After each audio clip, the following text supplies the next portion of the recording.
Yeah! ధ్యాన మిత్రులందరికీ స్వాగతం, సుస్వాగతం. Divine morning. అద్భుతంగా ఇప్పటి వరకి ధ్యాన ధ్యానం చేసుకున్నాం. ఇప్పుడు జ్ఞానాన్ని తెలుసుకుందాం ఫ్రెండ్స్. అలానే ఈ జ్ఞానాన్ని ధ్యాన స్థితిలో ఉండి వినాలనుకున్నవారు అద్భుతంగా ధ్యాన స్థితిలో ఉండి వినండి.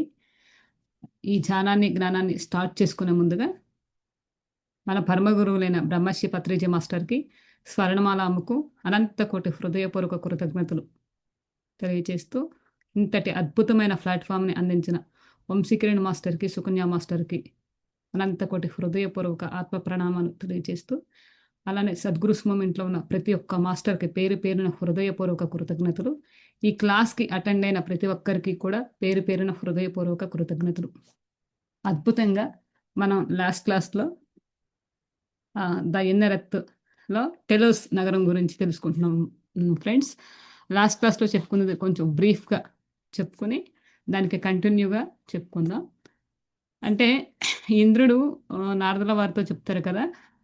పైన ఇంద్రలోకంలో ఎంతో ఆనందం, ఎంతో పరవశంగా ఉంటది అని వాళ్ళిద్దరి మధ్య మాట్లాడుతున్నప్పుడు ఒక దివ్యలోకాలనే కాదు, భూలోకం లోపల కూడా ఇంతే అందమైన, అద్భుతమైన నగరం ఉంది అని చెప్పి మనకి అలా చెప్తూ ఆహ్, మనకి ద లార్డ్ అడమా గారు హ్మ్. ఇన్నరెత్తు దాని గురించి మనకి చెప్పారు ఫ్రెండ్స్. అంటే ఇన్నరెత్తులో కూడా ఎన్నో నగరాలు ఉన్నాయి. ఎన్నో లోకాలు ఉన్నాయి. అక్కడ ప్రజలు ఎలా జీవిస్తున్నారు. అక్కడ కూడా సూర్యచంద్రులు ఉన్నాయి. నార్త్ పోల్, సౌత్ పోల్ ఉన్నాయి. అలానే మనకి తెలిసినంత వరకి మనకేం తెలుసు అంటే సూర్యుడి దగ్గరికి వెళ్తే చాలా వేడి ఉంటదన్నది మనకు తెలుసు. కానీ అదంతా అపోహ. అలా ఏమీ లేదు. అక్కడ కూడా మనుషులు జీవిస్తున్నారు. అలానే ఈ భూమి మీద నివసించిన వంశస్థులు కూడా ఆ లోకంలో జన్మ తీసుకొని జీవిస్తున్నారని చెప్పి అలా మనకి లార్డ్ అడమా గారు ఇంద్రత్ టెలోస్ నగరం నుంచి మనకు ఆ విషయాలని చెప్పారు ఫ్రెండ్స్. అది మీకు లాస్ట్ క్లాస్‌లో ఉన్నది బ్రీఫ్‌గా చెప్తూ అది కంటిన్యూ చేద్దాం. అలానే ఆహ్, లార్డ్ అడమా గారు అంటే ఏం చెప్తున్నారు? మనం ఒక్కసారి మాస్టర్‌ని హృదయపూర్వకంగా వారి యొక్క చైతన్యాన్ని ఆహ్వానించుకుంటూ ఇన్నరత్ యొక్క ఎనర్జీస్‌కి కనెక్ట్ అవుతూ, ఆ యొక్క జ్ఞానాన్ని మన ఆత్మస్థితిలో అర్థమయ్యే విధంగా కాంతి తరంగాల ద్వారా దాన్ని స్వీకరిస్తూ జ్ఞానాన్ని విందాం ఫ్రెండ్స్. అయితే ఫ్రెండ్స్ ఇక్కడ ఇన్నరెత్తులో మాస్టర్ ఏం చెప్పారంటే లార్డ్ అడ్మా గారు, ఇప్పుడు అంటే మనం ఈ యొక్క ఇన్నరెత్తుకి వెళ్ళినప్పుడు ఆ ఫ్రీక్వెన్సీకి కూడా, ఆ ఎనర్జీస్‌కి కూడా కనెక్ట్ అవుతామని చెప్పి మనకి తెలియచేశారు. అలానే నిజానికి ఈ పోల్స్ అనేవి ఇందాక చెప్పుకున్నాం కదా friends, north pole, south pole అని దాని గురించి చెప్తున్నారు లార్డ్ అడమా గారు. నిజానికి ఈ పోల్స్ అనేవి 90 డిగ్రీల వద్ద ఉంటాయి అంటారు. కానీ అలా ఏమీ ఉండదు. 85 డిగ్రీలు వచ్చేసరికి భూమి ఫ్లాట్‌గా అయిపోతుంది. నార్త్, సౌత్ పోల్స్ కూడా ఫ్లాట్‌గానే ఉంటాయి. అంటే మనకేం తెలుసు ఫ్రెండ్స్, భూమి రౌండ్‌గా ఉంటదని తెలుసు. కానీ ఇక్కడ ఏం చెప్తున్నారంటే 90 డిగ్రీలు కాదు, 85 డిగ్రీలకు వచ్చేసరికే చాలా ఫ్లాట్‌గా ఉంటది. ఆ పోల్స్ కూడా సమాంతరంగా ఉంటాయని చెప్పి చెప్తున్నారు. భూమి లోపల నీరు అధికంగా ఉంటుంది. భూమి లోపల ప్రజలు నివసిస్తున్నారు అని తెలుసుకున్నామని కొంతమంది అక్కడికి వెళ్ళడానికి ప్రయత్నాలు మొదలుపెట్టారు. అంటే భూమి లోపల నగరాలున్న విషయం తెలుసుకొని అక్కడికి వెళదామని కొంతమంది ప్రజలు చాలా ప్రయత్నం చేశారట. అది ఏ సంవత్సరంలో? 1970వ సంవత్సరంలో అడ్మనార్ బైడ్ అనే అతను భూమి లోపలికి వెళ్ళడం జరిగింది. అతను ఒక మిలిటరీ అధికారి. అతను తన విమానంలో నార్త్ పోల్ మీదుగా ప్రయాణిస్తున్నప్పుడు అతని విమానం అతని ప్రమేయం లేకుండానే నార్త్ హోల్లోకి వెళ్ళడం జరిగింది. ఆయన ఎప్పుడైతే ఆ విమానంలో ప్రయాణం చేస్తున్నాడో అతని ప్రమేయం లేకుండానే ఆ నార్త్ పోల్ లోపలికి హోలల్లే ఉన్నాయని చెప్పారు కదా, ఆ హోల్ లోపలికి ప్రయాణించడం జరిగిందంట. అతని విమానం అతని ప్రమేయం లేకుండానే నార్త్ పోల్లోకి వెళ్ళడం జరిగింది. అలా లోపలికి వెళ్ళిన కొంతసేపటికి తర్వాత ఒక స్పేస్ షిప్ అనేది దగ్గరికి వచ్చి ఆ స్పేస్ షిప్ అతని విమానాన్ని కంట్రోల్ చేసి క్షేమంగా చేసింది. అందులో నుండి కొంతమంది ఇన్నరత్ ప్రజలు అతన్ని కలిసి వాళ్ళ నగరానికి తీసుకువెళ్ళారు. అంటే ఫ్రెండ్స్, తన ప్రమేయం లేకుండా లోపలికి వెళ్ళడం. స్పేస్ షిప్స్ అంటే అందరికి ఐడియా ఉందని నేను అనుకుంటున్నాను. అంటే రౌండ్గా అలా ఉంటుంది మనకి. ఆదిత్య 369లో ఒక మిషన్ లాంటిది ఉంటుంది కదా ఫ్రెండ్స్, లైక్ దట్ అలా ఉంటుంది. అది కూడా అంతే కదా, వాళ్ళు సినిమాలో మనకి ఎలా చూపించారో వాళ్ళ మిషన్ ఎక్కగానే వాళ్ళు మనకన్నా కానీ ఆ టైం దా ముందుకి వెళ్తారు కదా, వెనక్కి వెళ్తారు. అలానే ఇతను కూడా ఆ నార్త్ పోల్లోకి వెళ్ళినప్పుడు అలాంటి పేషిప్ రావడం, అక్కడికి వెళ్ళిన తర్వాత అక్కడ నివసించే ప్రజలందరూ కూడా ఇతని దగ్గరికి రావడం జరిగిందట. అక్కడ ఆ నగరాన్ని, వాళ్ళు నివసిస్తున్న నగరానికి ఆ ప్రజలు తీసుకెళ్ళటం జరిగింది. అక్కడ చాలా సమయం వాళ్ళతో గడిపి ఎన్నో విషయాలు తెలుసుకున్నాడు. తర్వాత అతన్ని నార్త్ పోల్ ద్వారా క్షేమంగా బయటికి తీసుకువచ్చారు. ఇదంతా సమయంతో సహా అతని విమానంలో ఉన్న సిస్టంలో రికార్డ్ అయ్యింది. దీనికి ఆ ఇన్నరెత్ లోపలికి, నార్త్ పోల్ లోపలకుండా ఎప్పుడైతే వెళ్ళారో అక్కడ విమానంలో ఆ, అక్కడ ఇన్నరెత్తులో ఏదైతే జరిగిందో అది మొత్తం కూడా అది రికార్డ్ అయిందని చెప్పి చెప్తున్నారు. ఆయన ఈ విషయాన్ని ఒక పుస్తక రూపంలో రాశాడు. తను ఏదైతే చూశాడో అది మొత్తం కూడా పుస్తక రూపంలో రాశారట. తర్వాత కాలంలో ఒక ఇద్దరు తండ్రి కొడుకులు మరొక 10 మంది మిత్రులతో కలిసి నార్త్ పోల్లోని సముద్రం ద్వారా భూమి లోపలికి చాలా ప్రయాణం చేశారు. వీళ్లతో వచ్చిన 10 మంది వీరు మిత్రులు మార్గం మధ్యలోనే చనిపోయారు. అంటే వీళ్ళు ఎప్పుడైతే ఆ మార్గం గుండా ప్రయాణం చేయటం మొదలుపెట్టారో వారితో పాటు కలిసి వచ్చిన 10 మంది మిత్రులు చనిపోయారు అని చెప్పన్నారు. ఫ్రెండ్స్, ఇక్కడ నాకు అర్థమైంది ఏంటంటే, మనం ఒక దాని నుంచి ఒక మార్గంలోకి ప్రయాణం చేస్తున్నప్పుడు ఆ ఫ్రీక్వెన్సీ ఎనర్జీస్ కనుక ఆ శరీరం తట్టుకోలేకపోయినా, ఆ దానివల్ల బాడీకి లేనప్పుడు, తట్టుకోలేనప్పుడు అక్కడ శరీరాన్ని వదిలేస్తారు అన్న విషయం అయితే ఇక్కడ నాకు అర్థమైంది ఫ్రెండ్స్. అంటే భౌతికంగా మనం ఏమనుకుంటాము, ఏదో అపాయం జరిగిందని చెప్పి అనుకుంటాం. కానీ మన ఆ ఎనర్జీస్కి ఈ శరీరం అనేది ఫ్రీక్వెన్సీ తట్టుకోలేనప్పుడు ఆ సోల్ అనేది బయటికి రావడం జరుగుతుంది. ఇక్కడ అది తెలియజేస్తా, ఇక్కడ నాకు అది అర్థమైంది ఫ్రెండ్స్. అలానే తండ్రి కొడుకు మాత్రం వాళ్ళు ఎన్నో ప్రయాసాలు ఓర్చుకుని భూమి లోపల ఒక నగరాన్ని చేరుకున్నారు. అక్కడ ప్రజలు వీళ్ళని ఎంతో ప్రేమతో ఆదరించారు. వాళ్ళు ఆ నగరంలో 2 సంవత్సరాలు ఉన్నారు. వీళ్ళతో పాటు వచ్చిన ఫ్రెండ్స్ 10 మంది చనిపోయారు. కానీ తండ్రి కొడుకు మాత్రం ఆ దానికి ఓర్చుకుని అక్కడ 2 సంవత్సరాలు ఇన్నరత్తులో జీవించడం జరిగిందంట ఫ్రెండ్స్. ఈ 2 సంవత్సరాలు వీళ్ళు ఎన్నో విషయాలు తెలుసుకున్నారు, ఎంతో జ్ఞానాన్ని పొందారు. ఈ విషయాన్ని భూమి మీద ఉన్న ప్రజలకు తెలియచేసే ఉద్దేశంతో తిరిగి భూమి మీదకి వెళ్ళడానికి ప్రయాణం అయ్యారు. అయితే వాళ్ళు ఏ అయితే విషయాలు తెలుసుకున్నారో మళ్ళీ ఈ భూమి మీదకి వచ్చి వారి జ్ఞానాన్ని అందిద్దామని చెప్పి అనుకున్నారు. కానీ అక్కడ నగర ప్రజలు వీళ్ళని వెళ్ళవద్దని, వెళితే ఎన్నో కష్టాలు పడతారని, చనిపోవచ్చని హెచ్చరించారు. కానీ అవేమీ పట్టించుకోకుండా వాళ్ళ భూమి మీదకు వెళ్ళడానికి ప్రయాణమయ్యారు. అంటే వారు ఇన్నరెత్తులో అక్కడ ఉన్నారు కాబట్టి ఆ ఎనర్జీస్కి, ఆ వాతావరణానికి, ఆ థాట్ అంటే ప్యూరిటీతో అక్కడ ఎనర్జీస్ ఉంటాయి ఫ్రెండ్స్. ఎప్పుడైతే వీళ్ళు తిరిగి ప్రయాణం వచ్చి ఈ జ్ఞానాన్ని అందిద్దాం అనుకున్నప్పుడు ఇక్కడ ఎనర్జీస్కి కానీ ఇక్కడ ఫ్రీక్వెన్సీకి కానీ తట్టుకోలేరని చెప్పి అక్కడ ప్రజలు చెప్పడం జరిగింది ఫ్రెండ్స్. అయినా కానీ వారు అవేమీ లెక్క చేయకుండా తిరిగి ప్రయాణమయ్యారు. ఎంతో ఆరాటపడ్డాడు అతడు. తాను తెలుసుకున్న భూమి లోపల, ఇక్కడ వాళ్ళు ఎప్పుడైతే ప్రయాణం అయ్యారో వాళ్ళ తండ్రి గారు ఆ నగర ప్రజలు చెప్పినట్టుగానే వాళ్ళ తండ్రి గారు చనిపోయారు. ఆ కొడుకు కూడా చాలా అంటే కొన ఊపిరితో ఉన్నాడు. అయితే అతన్ని అక్కడ వీళ్ళు ఏదో సముద్ర మార్గంలో వెళ్ళారు కాబట్టి రిటర్న్లో వచ్చేటప్పుడు అక్కడ ఆ సముద్రంలో ఆ ఓడలో ఉన్నప్పుడు అక్కడ ఉన్న జాలర్లు తీసుకొచ్చి అతనికి ట్రీట్మెంట్ ఇవ్వడం జరిగింది. అలా కొన్ని రోజులు తను కోలుకున్న తర్వాత అతనికి ఎక్కడైతే ఇన్నరెత్తులో ఏదైతే జ్ఞానం ఈ 2 సంవత్సరాలు అతను ఉండి ఏదైతే జ్ఞానాన్ని పొందాడో అది ఇక్కడ ప్రజలకి చెప్పాలి అన్న ఉద్దేశంతో ఎంతో ఆతృతగా ఆయన కోలుకున్న తర్వాత ఇది చెబుదామని చెప్పి అక్కడ ప్రజలకి చెప్పడం జరిగింది ఫ్రెండ్స్. అయితే అన్నిటి గురించి అక్కడ ప్రజలకు చెప్పాడు. కానీ ఎవ్వరూ నమ్మలేదు సరికదా. అక్కడ ప్రభుత్వం ఆయన్ని జైల్లో పెట్టింది. అంటే తను చెప్పినవన్నీ కూడా ప్రజలకి చెప్పారు. కానీ ఎవ్వరు కూడా దాన్ని నమ్మలేదట. అలానే ఇది ఇతను ఏదో సరికాని మాటలు చెప్తున్నాడు, సరికాని చెప్తున్నాడు అని చెప్పి ప్రభుత్వం అతన్ని జైల్లో పెట్టిందంట. ఎందుకంటే భూమి లోపల ఇలాంటి ఒక ప్రపంచం ఉందని నమ్మడానికి సరిపోయే నమ్మక వ్యవస్థ అప్పటిలో అప్పటి ప్రజలకే లేదు.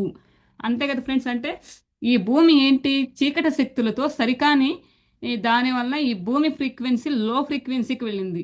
అయితే ఇన్నరత్త ప్రజలు ఈ భూమి మీద నివసించిన వాళ్ళే వాళ్ళ ఆ లోపలికి వెళ్ళి సత్యాన్ని గ్రహించి ఆ వారు ఇన్నరత్తలోనే ఉండి ఆ ఫ్రీక్వెన్సీకి కనెక్ట్ అయి ఉన్నారు. కానీ మరి ఆ, ఇక్కడ ఈ ఫ్రీక్వెన్సీలో ఉన్న జ్ఞానాన్ని అందించినా కానీ అది సత్యమా నిజమా అనేది స్థితిలో లేదు కాబట్టి అప్పుడు కాలంలో అది నమ్మలేదు. అందుకే అతన్ని జైల్లో పెట్టడం జరిగింది. దాదాపు ఆయన్ని 30 సంవత్సరాలు జైల్లో ఉంచారు. తిరిగి ఆయన బయటకు వచ్చాక అతని మేనల్లుడి దగ్గర బంధువులు ఒక అతనికి చెప్పాడు. కానీ వాళ్ళు కూడా ఆయన మీద అక్కడ ప్రభుత్వానికి ఫిర్యాదు చేశారు. అయితే ఈయన కొంచెం జైల్లో నుంచి బయటకు వచ్చిన తర్వాత వాళ్ళ మేనల్లుడి దగ్గరికి ఉండే ప్రదేశానికి వెళ్ళడం జరిగింది. అయితే అక్కడ కూడా అతను ఏం చేశాడు, ఈ జ్ఞానాన్ని చెప్పాలని తపనతో ఆ, ఉన్నాడు. అయితే అక్కడ కూడా ప్రజలు వెళ్ళలేదు. అక్కడ కూడా ప్రభుత్వం తన్ని జైల్లో పెట్టింది. ఎలా శాశ్వతంగా జైల్లో పెట్టడం జరిగింది. జీవితాంతం జైల్లో ఉండవలసి వచ్చింది. అతడు చనిపోయే 1 సంవత్సరం ముందు అతనిని విడుదల చేశారు. అయితే ఫ్రెండ్స్ ఇక్కడ చూడండి, మనకి పత్రిజీ మాస్టరు మెడిటేషన్ గురించి చెప్పేటప్పుడు స్టార్టింగ్లో ఎంతమంది విని ఉంటారు ఫ్రెండ్స్.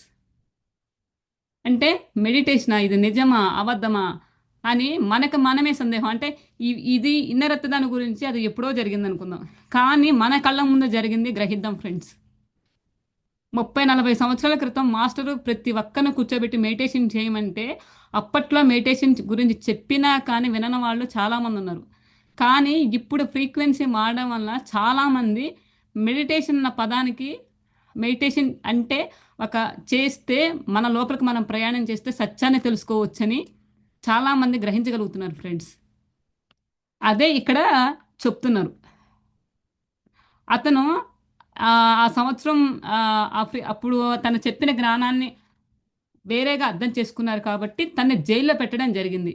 ఎప్పుడైతే తను జైల్లో నుంచి 1 సంవత్సరం ముందు వచ్చాడో దానిని పుస్తక రూపంలో ఇన్నరెత్తలో ఏదైతే ఉందో దాన్ని పుస్తక రూపంలో తను ఆ పుస్తకం పూర్తి చేశాడు. ఆ పుస్తకం పూర్తి చేసిన తర్వాత అతను చనిపోవడం జరిగింది. చనిపోయిన కొన్ని సంవత్సరాల తర్వాత ఆ పుస్తకం వెలుగులోకి వచ్చింది. అయితే ఫ్రెండ్స్ ఇక్కడ నేను ఈ బుక్లోనే ఇలాంటిది విన్నాను.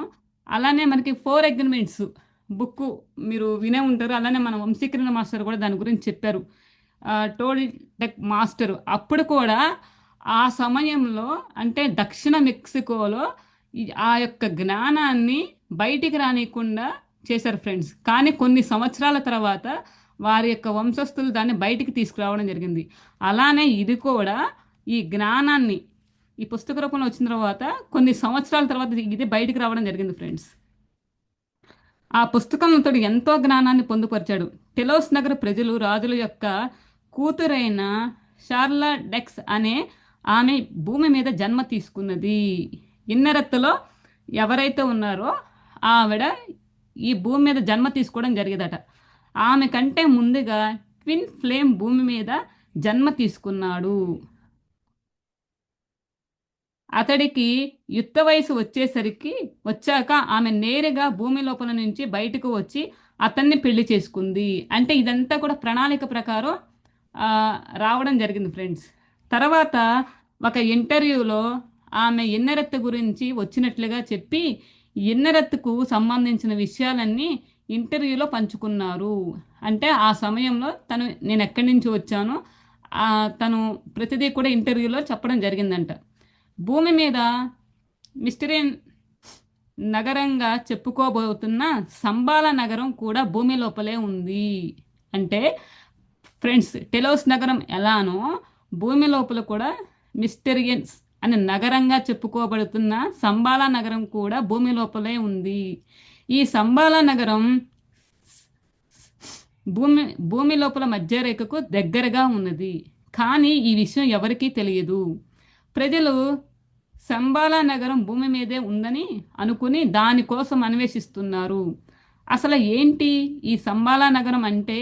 ఎక్కడైతే ఆధ్యాత్మిక గురువులు సశరీరంగా కాంతి శరీరాలతో ఉన్నారో, ఎక్కడైతే ఆధ్యాత్మిక ఆచార్యులు సమావేశాలు జరిపి ఈ విశ్వం కోసం పనిచేస్తారో ఆ ప్రదేశానికి సంబాలా నగరం అంటారు. అంటే ఫ్రెండ్స్, ఈ నగరం అనేది భూమి లోపల ఉంది. చాలామంది భూమి పైన ఉందనుకుని దానిని కోసం వెతకడం చేయడం జరిగిందని చెప్పి చెప్తున్నారు. కానీ ఈ యొక్క నగరం అనేది ఎవరైతే అంటే కాంతి శరీరాలతో ఉంటారో వాళ్ళు మాత్రమే ఆ నగరాన్ని దర్శించగలరు. వారికి మాత్రమే అది కనిపిస్తుంది అని చెప్పి చెప్తున్నారు. అంటే విశ్వానికి అంటే మనకంటూ అంటే భౌతికంగా అర్థం కావడం జరుగుతుంది ఫ్రెండ్స్. ఇప్పుడు మన ప్రభుత్వం ఉంది. మన ప్రభుత్వం కనుక ఆ ప్రభుత్వంలోకి అంటే ఆ పార్లమెంట్లోకి వెళ్ళాలి అంటే అక్కడున్న అధికారులు మాత్రమే, ఎలిజిబిలిటీ ఉన్న వాళ్ళు మాత్రమే కదా లోపలికి వెళ్ళి ఆ ఏదైతే వాళ్ళు పరిపాలన చేద్దాం అనుకుంటున్నారో, ఏదైతే పార్లమెంట్లో బిల్లు ఆమోదం చెందాలంటే అక్కడ వాళ్ళ యొక్క డిస్కషన్ చేస్తారు కదా ఫ్రెండ్స్. చేసి ఏదైతే మంచిదో దానికి అంగీకారం తెలిసిన తర్వాత ఆ రూల్స్ అనేవి అమలు చేయడం జరుగుతుంది. అలానే ఈ విశ్వంలో కూడా ఎప్పుడు ఏది ఎలా జరగాలిది అన్న విషయం ఆ సంబాల నగరంలో మాస్టర్స్ అందరూ కూడా అంటే ఈ విశ్వానికి ఎవరైతే పనిచేస్తున్నారో వాళ్ళందరూ అక్కడ సమావేశమయ్యి దానిని ఎప్పుడు ఎక్కడ ఏ సమయంలో ఎలా ప్రణాళిక ప్రకారం జరిపించబడాలి అన్న విషయాలని డిస్కషన్ చేస్తూ ఉంటారంట ఫ్రెండ్స్.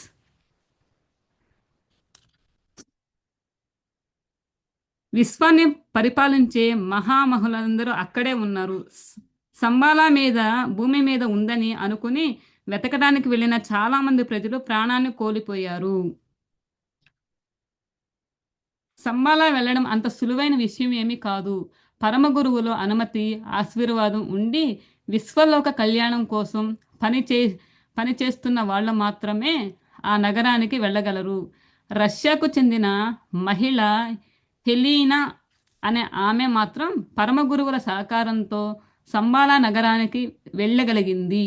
అంటే ఫ్రెండ్స్, ఆ నగరానికి వెళ్ళాలి అని అంటే కనుక మన యొక్క అంటే మనం సాధన చేసి ఆ ఫ్రీక్వెన్సీకి కనుక ఉంటే కనుక మనలో ద్వంద్వత్వ భావపు లక్షణాలు లేకుండా అంటే సరికాని ఆలోచనలు, సరికాని భావాలు, నకారాత్మక చేష్టలు కానీ ఇవేమీ లేకుండా ప్రేమతత్వంతో, ఏకత్వ భావంతో ఆ ఫ్రీక్వెన్సీకి కనెక్ట్ అయితే పరమ గురువులు అంటే మన పత్రిజీ మాస్టర్ కానీ, మహావతార బాబాజీ కానీ, లహరి మహాశయ్ కానీ ఇలాంటి గొప్ప గొప్ప మాస్టర్స్ ఉన్నారు కదండి. వాళ్ళందరి యొక్క కనుక మనం ఉంటే కనుక వాళ్ళ అందరి యొక్క ఆధ్వర్యంతో అంటే వారి యొక్క సహాయంతో మనం ఆ నగరాన్ని దర్శించవచ్చు ఫ్రెండ్స్. అది ఇక్కడ చెప్తున్నారు. అంతేకాని ఇది భూమి మీద ఉందని చెప్పి ఎక్కడో ఉందని చెప్పి అలా వెళ్ళేది కాదు. అది కనిపించదు ఫ్రెండ్స్. ఎందుకంటే అది ఆ ఫ్రీక్వెన్సీకి వాటికి ఉన్నప్పుడు మాత్రమే మన శరీరం కూడా అంటే కాంతివంతంగా మారినప్పుడు మనల్ని మనం దర్శించుకున్నప్పుడు మాత్రమే అది మనం చూడగలుగుతాం ఫ్రెండ్స్. అది ఇక్కడ క్లియర్గా వివరంగా చెప్తున్నారు.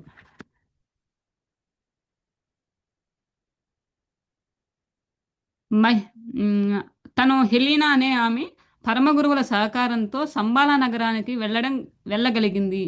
ఈమె టిబెట్, చైనా సరిహద్దుల గుండా గోబీ ఎడారిలో ప్రయాణం చేసి చివరికి భారతదేశంలోని హిమాలయాలలో ఉన్నటువంటి ఒక రహస్య మార్గం ద్వారా సంబాలాకి వెళ్ళింది. అంటే భారతదేశం హిమాలయాలలో నుంచి ఒక రహస్యదారి ఉందంట. దాని నుంచి వెళ్ళడం జరిగిందంట.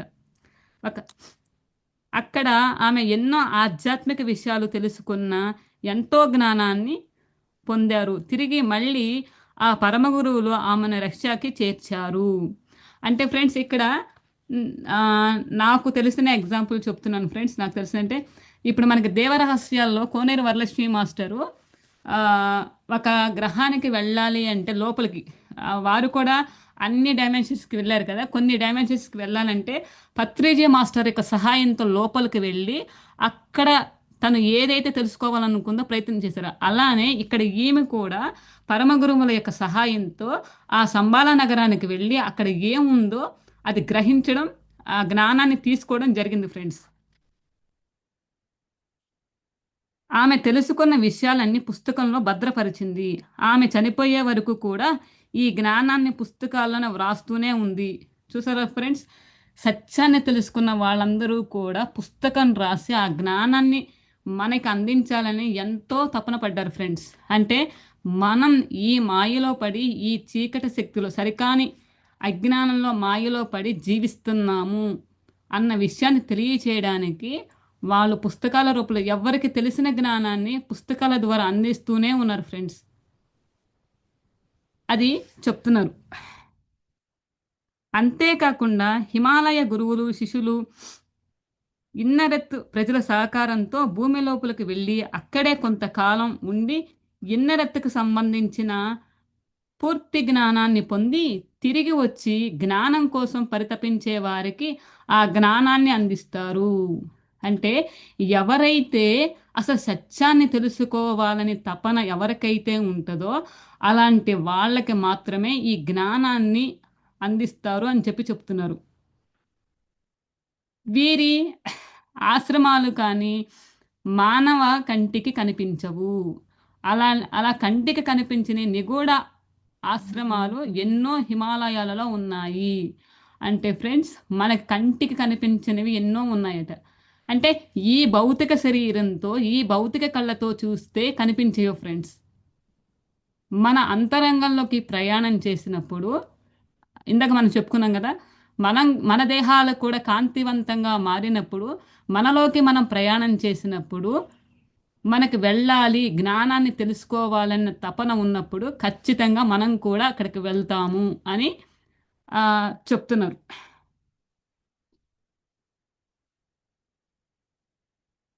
వాళ్ళు నిత్య యవ్వనంతో కొన్ని వందల సంవత్సరాలు జీవించి ఉన్నారు. అయితే ఈ ఇన్నరెత్తులో ఉన్న వాళ్ళు ఎలా ఉన్నారంట? కొన్ని వందల సంవత్సరాలు నిత్య యవ్వనంతో జీవిస్తూ ఉన్నారట. వీరు ధ్యానం ఎక్కువగా చేయరు. కేవలం ఒక రకమైన జీవన విధానాన్ని పాటించి వందల సంవత్సరాలు జీవిస్తారు. భూమి లోపల ఒక నగరం ఒక నగరంలో కేతేరియన్ల అనే వాళ్ళు నివసిస్తున్నారు. వీళ్ళు 23 అడుగుల ఎత్తులో ఉంటారు. వీళ్ళల్లో కొంతమంది భూమి మీద సాధారణ మనుషుల్లో జన్మలు తీసుకున్న వాళ్ళు కూడా ఉన్నారు. ఈ ఇన్నరెత్తులో ఎవరైతే ఉన్నారో వాళ్ళు ఇప్పుడు సాధారణంగా అంటే మనకలాగా జన్మలు తీసుకుని ఉన్నారని చెప్పి చెప్తున్నారు ఫ్రెండ్స్. అలాగే భూమి ఉపరితలంలో నుంచి లోపలికి వెళ్ళి అక్కడ నివసిస్తున్న వాళ్ళు ప్రస్తుత కాలంలో కూడా ఉన్నారు. వీళ్ళు 36,000 ప్రజల వరకు ఉంటారు. గత 2 సంవత్సరాల్లో సుమారు 50 మంది, గత 20 ఏళ్లలో కేవలం 8 మంది మాత్రమే ఉన్నారు. అంటే లోపల వాళ్ళ యొక్క నగరాలలో ఉన్న ఎంతమంది నివసిస్తున్నారు ప్రజల గురించి తెలియచేస్తున్నారు ఫ్రెండ్స్. ప్రస్తుతం ఈ విషయాన్ని ఎందుకు బయటికి వస్తున్నాయి అంటే, ఏదైతే జ్ఞానం అందిస్తున్నారో ఇప్పుడు ఎందుకు ఈ జ్ఞానాన్ని బయటికి వస్తున్నాయి అని చెప్పి చెప్తున్నారు. ఇన్నరెత్తు గురించి విషయాలన్నీ తెలుసుకోవాలని గురువులు ఎందుకు అనుకుంటున్నారు అంటే, భూమి 5వ పరిధిలోకి ప్రవేశించడానికి సిద్ధంగా ఉంది. అంటే మరి 26,000 సంవత్సరాలకు ముందు భూమి దివ్య భూమి ఫ్రెండ్స్. అయితే 26,000 సంవత్సరాలు అంటే సరికాని చీకటి శక్తుల వలన ఈ భూమి లో ఫ్రీక్వెన్సీకి వెళ్ళడం జరిగింది. అయితే ఇప్పుడు భూమి 5వ పరిధిలోకి అంటే 5థ్ డైమెన్షన్‌లోకి రావడం జరుగుతుంది కాబట్టి ఈ జ్ఞానాన్ని అంది అందించడానికి గురువులు ప్రయత్నం చేస్తారట. 5వ పరిధిలోకి ప్రవేశించడానికి సిద్ధంగా ఉంది. మన భూమి ప్రస్తుతం 3వ పరిధిలో చీకటి శక్తుల ఆధీనంలో ఉంది. భూమి చీకటి శక్తుల స్వాధీనంలో ఉన్న ఈ సమయంలో మీ మీ గురించి సత్యాలు తెలుసుకోకుండా మాయలో ఉంచి వాళ్ళ స్వార్థ ప్రయోజనాల కోసం వాడుకుంటున్నాయి. ఫ్రెండ్స్, చీకటి శక్తులు అంటే వేరే ఏమీ కాదు ఫ్రెండ్స్. చీకటి శక్తులు అంటే మనలో ఉన్న సరికని కోపం, ద్వేషం, అసూయ, ఇవన్నీ కూడా సరికాని భావాలు ఫ్రెండ్స్. మరి మనలో సరికాని అంటే సరికాని భావాల వల్లే కదా యుద్ధాలు జరగనివి, ఆహ్, దౌర్జన్యాలు జరగని, లేదంటే ఒకళ్ళ మీద ద్వేషంతో పొడుచుకొని చంపుకోవడం, ఇవన్నీ ఏంటి? ఇవే సరికానివి. ఇవే ద్వంద్వత్వ భావం. అవన్నీ కూడా వాటి వలన స్వార్థంతో ఎదుటి వ్యక్తుల్ని చంపడానికి కూడా వెనకాడడం లేదు. దీంతో భూమి మీద జీవజాతి మొత్తం ప్రమాదంలో పడింది. మరి ఈ సరికాని ఎనర్జీస్ వలన భూమండలంలో ఉన్న జీవరాశి అంతా కూడా ప్రమాదంలో పడిందని చెప్పి చెప్తున్నారు. భూమాత ఇప్పుడు ఈ అరాచకాలను భరించే స్థితిలో లేదు. తనను విడుదల అవ్వాలని కోరుకుంటుంది. సృష్టికర్త దగ్గర మొరపెట్టుకుంది. అంటే ఈ భూమాత ఇవన్నీ సహించలేక సృష్టికర్త దగ్గర మొరపెట్టుకుందంట. అంటే చూడండి ఫ్రెండ్స్, మనం భౌతికంగా చెప్పుకోవాలంటే ఒక కుటుంబంలో ఉన్నాం ఫ్రెండ్స్. మన పిల్లలు సరిగ్గా వారి యొక్క ప్రవర్తన కానీ, ఇది కానీ సరిగా లేదు. అంటే మనం ఒక టైం వరకు ఒక ఇది వరకు మనం ఓర్పుగా ఉంటాం. అది మితిమీరిందనుకోండి ఏం చేస్తాం మనం? దానికి పరిష్కారం చూస్తాం గదా! అలానే భూమాత కొన్ని వేల లక్షల సంవత్సరాల నుంచి ఈ యొక్క బాధని భరించలేక సృష్టికర్తతో మొరపెట్టుకుందంట.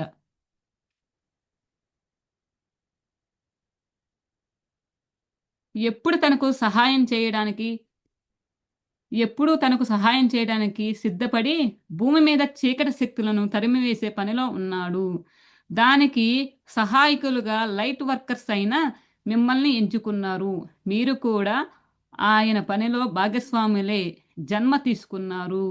అయితే ఈ భూమిని దివ్య భూమిగా మార్చడానికి లైట్ వర్కర్స్ కూడా భాగస్వాములుగా ఎంచుకుని ఈ భూమి మీదకి మళ్ళీ జన్మ తీసుకోవడం జరిగింది. కానీ మిమ్మల్ని కూడా చీకటి శక్తులు వారి మాయలోనే ఉంచారు. మిమ్మల్ని మీరు మర్చిపోయి జీవిస్తున్నారు. దాంతో మిమ్మల్ని కలవడానికి మేము రావడం జరిగింది. అయితే ఎవరైతే అంటే ఈ ఇప్పుడు మన బ్రహ్మశ్రీ పత్రిజీ మాస్టర్‌తో పాటు మనల్ని కూడా వాలంటీర్‌గా అంటే ఈ భూమిని దివ్య భూమిగా, దైవిక భూమిగా మార్చడానికి మనల్నందరినీ కూడా తీసుకురావడం జరిగింది ఫ్రెండ్స్. అంతేకాని ఒక జన్మలోనో, కొన్ని జన్మల్లోనో సాధన చేస్తే వెంటనే మనం మెడిటేషన్‌లోకొచ్చి ఈ జ్ఞానాన్ని అందుకోలేము ఫ్రెండ్స్. అంటే మనం కూడా ఆల్రెడీ ఎన్‌లైటెడ్ అయినాం కాబట్టి, ఇక్కడ మన ద్వారా కూడా వర్క్ చేయాల్సి ఉంది కాబట్టి, మాస్టరు అందరిని కూడా ఒక్కొక్క డైమెన్షన్‌లో, ఒక్కొక్క లోకంలో ఎంచుకొని రావడం జరిగింది. అయితే ఇక్కడికొచ్చిన తర్వాత ఆ విషయాన్ని పూర్తిగా ఈ మాయలో అంటే ఈ అంధకారంలో పడి ఇదే జీవితం అని చెప్పి జీవిస్తూ ఉన్నామని చెప్పి చెప్తున్నారు. అయితే ఇన్నరక్త్ ప్రజలు వాళ్ళకి అసలు సత్యం తెలుసు కాబట్టి ఇప్పుడు వచ్చి ఈ జ్ఞానాన్ని అందిస్తూ ఉన్నారని చెప్పి చెప్తున్నారు ఫ్రెండ్స్. చీకటి శక్తులు వారి మాయలోనే ఉంచారు. మిమ్మల్ని మీరు మరిచిపోయి జీవిస్తున్నారు. దాంతో మిమ్మల్ని కలవడానికి మేము రావడం జరిగింది. భూమాతకు సృష్టికర్త నుంచి సహాయం అందుతున్న ఈ సమయంలో తాము అసెండ్ అవ్వడానికి సిద్ధంగా ఉంది. భూమితో పాటు మీరు కూడా మూడవ పరిధిలోనే ఉన్నారు. అంటే ఇప్పటి వరకు భూమాత ఏ ఫ్రీక్వెన్సీలో ఉందో మనం కూడా ఆ ఫ్రీక్వెన్సీలో ఉన్నాం. కానీ ఇప్పుడు భూమాత ఫ్రీక్వెన్సీ అంటే అసెండ్ అవ్వడానికి సిద్ధమైపోయింది. కానీ మనం కూడా ఆ ఫ్రీక్వెన్సీలో ఆహ్, ఏదైతే మూడో పరిధిలో ఉన్నామో, మనం కూడా భూమి ఏ విధంగా ఫ్రీక్వెన్సీ మార్చుకుంటుందో, అసెండ్ అవుతుందో, మనం కూడా అదే విధంగా అసెండ్ అవ్వాలని ఇక్కడ తెలియచేస్తున్నారు ఫ్రెండ్స్. భూమి లోపల నివసిస్తున్న మూడో పరిధిలో ఉన్నారు. భూమి లోపల నివసిస్తున్న సత్యాన్ని తెలుసుకున్న మేము ఐదో పరిధిలో ఉన్నాము. అయితే ఇప్పుడు మేము ఆరవ పరిధిలోకి ప్రవేశిస్తున్నాము. అంటే ఇన్నెరత్తులో ఉన్న ప్రజలు వాళ్ళు ఫిఫ్త్ డైమెన్షన్‌లో ఉన్నారంట. కానీ ఫిఫ్త్ డైమెన్షన్ నుంచి వారు సిక్స్త్ డైమెన్షన్ ఫ్రీక్వెన్సీకి మారుతున్నారని చెప్పి చెప్తున్నారు. ప్రవేశిస్తున్నాము. సౌర కుటుంబంలోని అన్ని గ్రహాలు కూడా అసెండ్ అయ్యి ఉన్నాయి. అంటే సౌర కుటుంబంలో గ్రహాలు ఉంటాయి కదా ఫ్రెండ్స్, అవి కూడా అసెండ్ అయ్యాయి అని చెప్తున్నారు. పాలపుంత గ్యాలక్సీ భూమి మీద అసెండ్ అవ్వడానికి ఎదురు చూస్తుంది. ఇకపై భూమి అసెండ్ అవ్వడానికి ఎవ్వరూ ఆపలేరు. అంటే ఈ భూమాత అసెండ్ అవుదామని డిసైడ్ అయిపోయింది కాబట్టి ఈ మార్పుని ఇక ఎవరు ఆపలేరని చెప్పి చెప్తున్నారు. భూమిలో భూమితో పాటు మీరు కూడా అసెండ్ అవ్వాలి.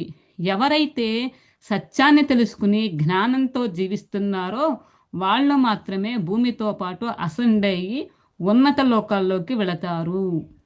అంటే ఇక్కడ ఫ్రెండ్స్, ఇక్కడ నాకు అర్థమైంది ఏంటంటే ఫ్రెండ్స్, ఇక్కడ మనం మెడిటేషన్ చేస్తున్నామా చెయ్యటం లేదా కన్నా, మనం ఎవరైతే ప్రేమతత్వంతో నిజాయితీతో సత్యంతో ధర్మంతో జీవిస్తారో వాళ్ళందరూ కూడా భూమాతతో అసెండ్ అయి ఉంటారు.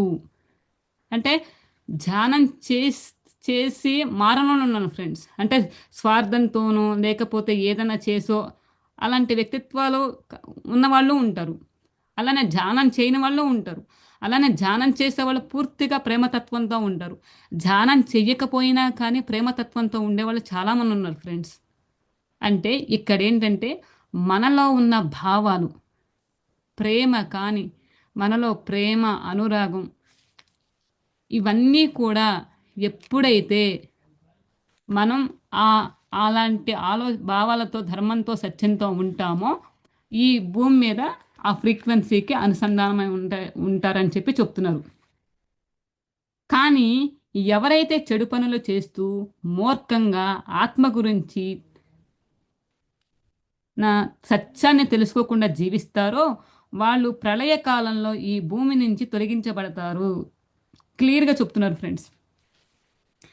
ఎవరైతే ఇంకా మూర్ఖంగా అజ్ఞానంతో ద్వంద్వత్వ భావపు లక్షణాలతో ఉంటారో ఈ భూమి మీద రాబోయే ప్రళయకాలంలో వారు శరీరం వదిలేస్తారని చెప్పి చెప్తున్నారు.